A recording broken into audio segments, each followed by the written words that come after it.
Hello, everybody. Welcome to another episode of People on the Move, a Cargomatic podcast. I'm Weston LaBar, and I'm so honored to be here today with Congressman Robert Garcia, one of the very first people I met when I moved to California.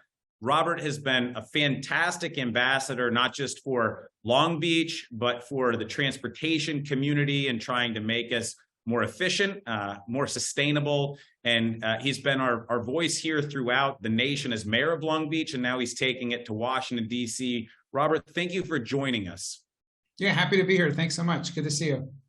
So before we hop into the issues around supply chain and everything else, we have Pride Month coming up. You've been a very vocal supporter as a member of the LGBTQ community. We're so excited as a company to continue to support these awareness months and these different really important causes to bring more DEI, diversity, equity, inclusion, milestones, and again, just awareness to folks.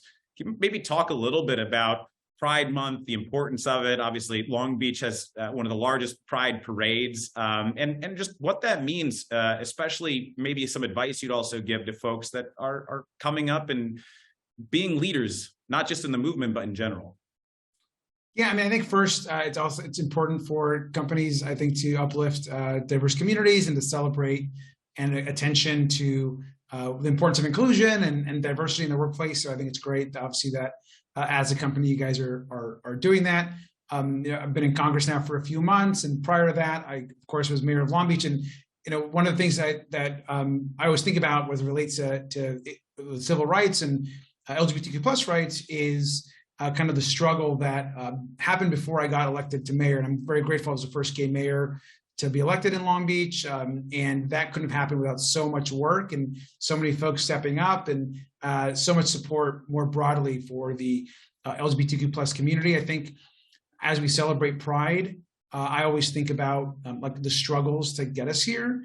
I think about all the allies that are out there, and I think about companies that are inclusive places to work for folks. I think that a lot of people don't realize that across the country, there aren't federal protections in place actually at every workplace. And that's, there's a state patchwork of laws, but there's still a need for folks to advocate for real federal, nationwide, equal protection for LGBTQ plus people in the workplace. That might be the case here in California, but it's not the case everywhere else.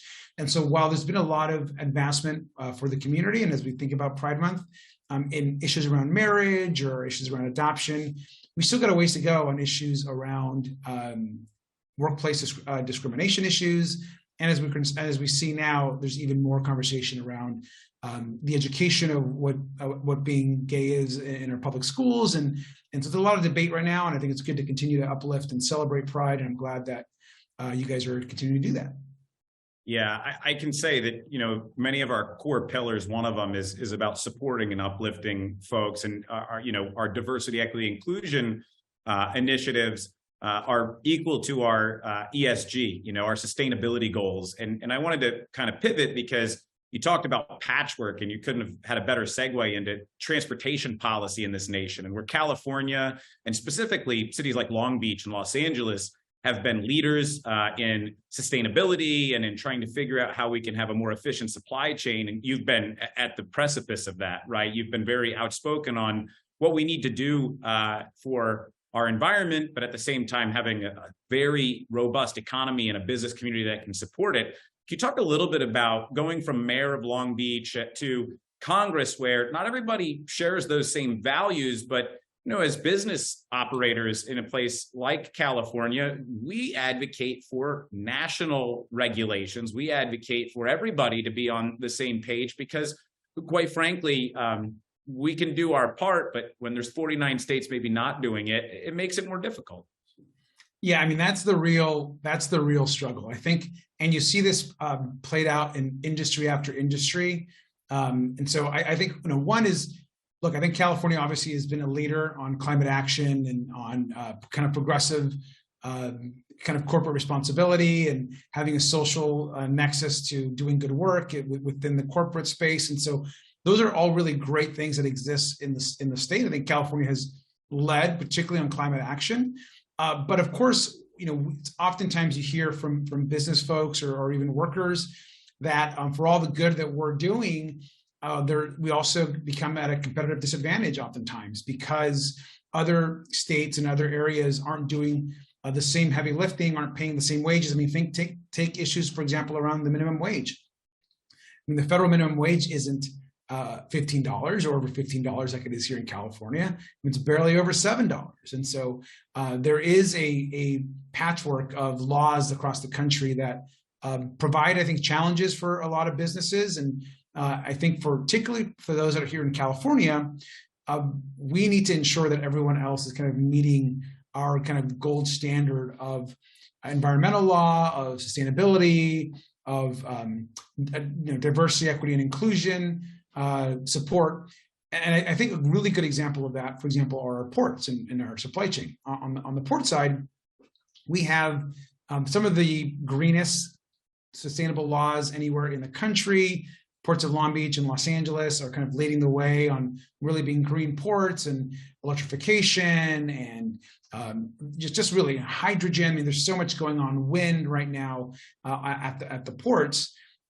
Yet we have the strongest rules, and because we have those rules, it becomes much easier for other ports to gain, in their view, a competitive advantage because they don't have to meet the same emission standards that we're meeting. They don't have to spend and make the same investments that we're making to green our ports because we want to do it because it's the right thing to do.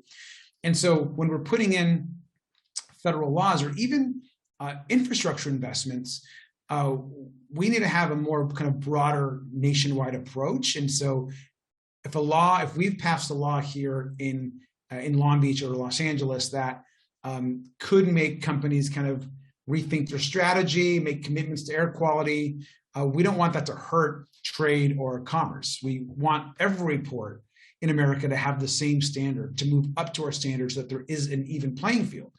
I think the same is true like for investment. So right now, for example, there's, enormous, we're talking, billions and billions of dollars that are being invested in climate and clean tech and ports.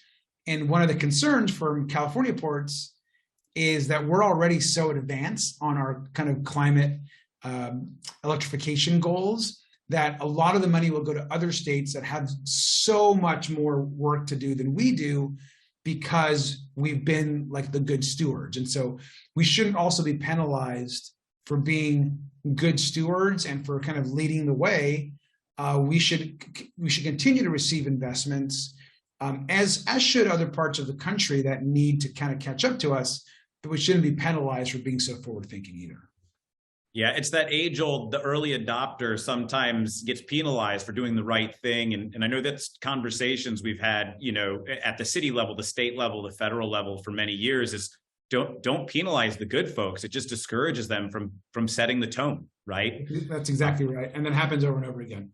And you brought up important things, which is the innovation around clean tech and just the advancements we're seeing in general. And I know, Cargomatic, we're a technology company. We look at sustainability in a couple ways. Obviously, it's the deployment of cleaner technology, but also it's about being more efficient operationally, being able to do more with less. That obviously helps with wear and tear on our roadways, being smarter about what we do, and then economic sustainability, that whole adage of you need to do well to do good, i.e. the more money a company makes, the more they can reinvest in cleaner technology faster without the need for subsidies. And I wanted to talk a little bit about, infrastructure at the federal level, because it's become a new thing, right? Infrastructure is as much about innovation and data and digital infrastructure, which the Port of Long Beach and LA are leading the way on, as it is bricks and mortars. And can you talk maybe a little bit, because I know there's been a lot of discussion, not just about federal highway bills, but how digital fits into that. And you've been at the center of that from your time here as the mayor of Long Beach. Yeah, I think first, the level of investment that we're getting on an infrastructure side is historic. We're not going to get a bill this large through, at least probably for the next few years, could be several years, because of how much was in there, right? And so that infrastructure bill has, as does the kind of Inflation Reduction Act and the climate provisions within that bill, is just enormous amount of money for communities, for companies to become greener. And a big part of the discussion is, how do we move beyond just kind of the investment in the traditional infrastructure, like you mentioned, but in digital infrastructure, and making sure that we recognize that we've got to ensure that connectivity is happening across the country, that electrification is happening across the country. There's so much need for really building this kind of electrification network across not just California, but really the country. There's so much to do, but do we have the ability to do it through the technology that currently exists? And so there's just enormous support there. The Infrastructure and the Inflation Reduction Act also includes significant money to create communication systems that then help speed up infrastructure projects. There's money in there for what we call and what Congress has been calling kind of like the digital infrastructure network of not just cable, but including also other types of broadband technology, of Wi-Fi technology that will connect communities and connect systems. And so I think all of that is on the table, a huge amount of infrastructure and money that's going to go to seaports and how we move the supply chain more expeditiously. And that will include investments in how different pieces of the supply chain communicate with each other. That's also infrastructure. And so I think there's a lot of opportunity that we should take advantage of in both the infrastructure bill and the climate provisions of the Inflation Reduction Act. Yeah, and you brought up another important point, which is the connectivity of the system as a whole. And one of the great things about California is there's actually a statewide freight strategy. Now President of the Harbor Commission, Bonnie Lowenthal, she authored that bill. I know you were, again, as mayor, a very big supporter of that bill when it was going through the state legislature. And has there been any discussion with the supply chain being at the center of a lot of discussions, more so than it's maybe ever been, right, in Washington, D.C., about a national freight plan? Because many nations like Canada and others have it, which have helped them expedite projects. Let's just say it entice shippers to use Canadian ports at times when they could be using American ports. What's the climate around a national freight plan in the Beltway? I mean, that's exactly what the work of the Bipartisan Ports Caucus is going to be about. I mean, I think so. I'm the new Democratic chair. There's a Republican chair, Randy Weber, out of Texas. So we will both chair the Ports Caucus. We just are getting launched for the year, and the two of us intended to chair this group for the foreseeable future. And I think that this kind of national approach to the supply chain is what we're focused on. We want to support, of course, local ports and innovation and individual states and the infrastructure that's being built. But there's also, as you know, you can't really build a really large project without federal support. It's very difficult, whether it's direct federal support or whether it's the state essentially spending the federal government's money to pass through to projects. I mean, every major project is really a federal project. And so one of the things that we're looking at is not only how do we build and invest in traditional infrastructure type projects, but how do we also build kind of these like national communication systems around ports, around the supply chain, around all freight that's moving across the country, and what should federal investments look like, and what's the federal government's role in kind of moving those along or pushing those along. And so I think the federal government does have a role there. I mean, you're able to take out some of the competitive nature between kind of different points of the supply chain that occur across the country, and be more of a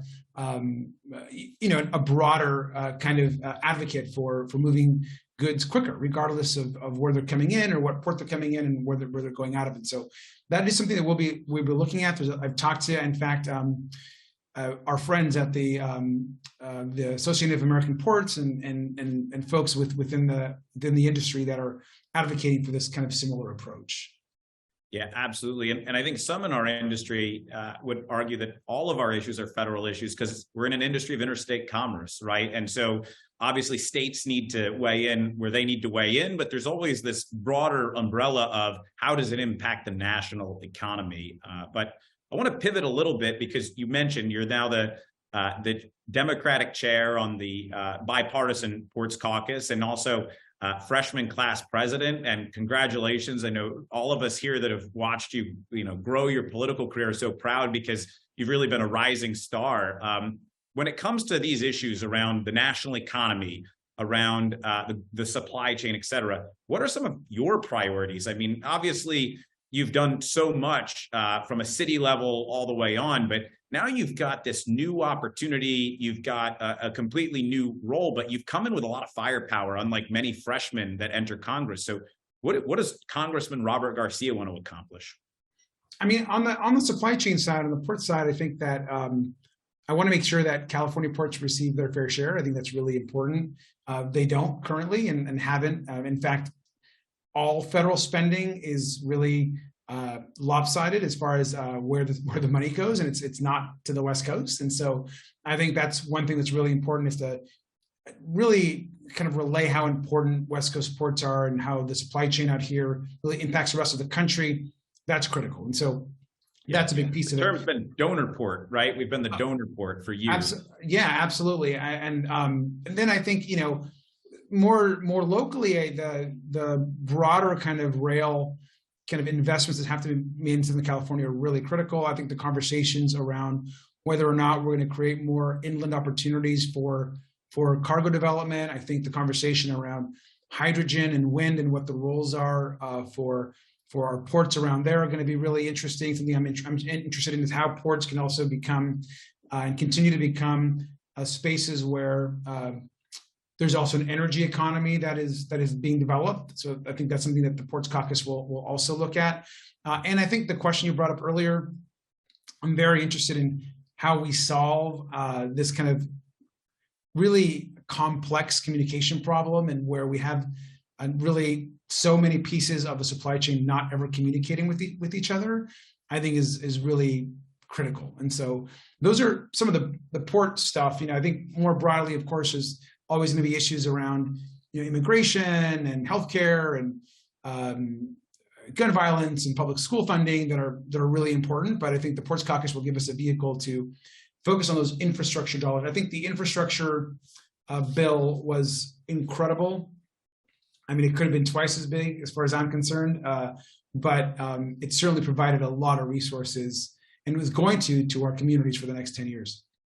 Well, you touched on one thing. I'm going to ask you one more question about this before we just do a final, words of wisdom from our congressman. But immigration, and I know that's always been a big issue that you've been a champion of.